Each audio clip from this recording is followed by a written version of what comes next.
So in today's video, we will see how we can use AI to manage our email.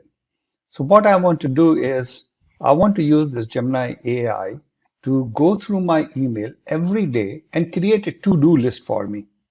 Okay, so let's see how we can do that. So first thing is come to Gemini Advanced, and I believe you have to be a pro user. So you have to be paying for the use of this with 1.5 Pro, and then go in Settings, Extension, and turn this extension on, which will give access to your Google Workspace, Gmail, Docs, and Drive, etc.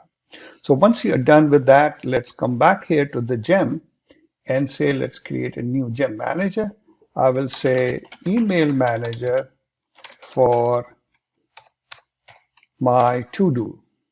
And instruction is very simple. The goal is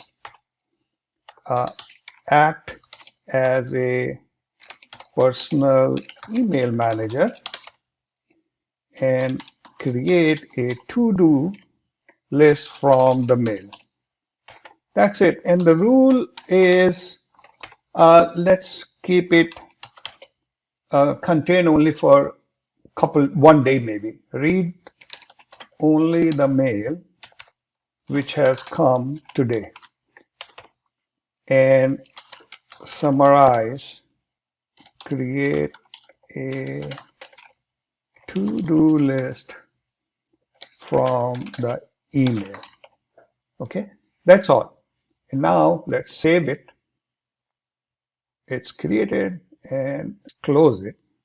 So we can go back to the gem manager, and here's one of our gems. I click on this and say, show me my to-dos. And it checked the inbox for today and found one email that contains some task for you. And maybe in next video, we can take this to-do and connect directly to one of our apps where we manage our regular to-dos. I use Microsoft to-dos, and some people use Notion or any other app. So we'll talk about it in my next video.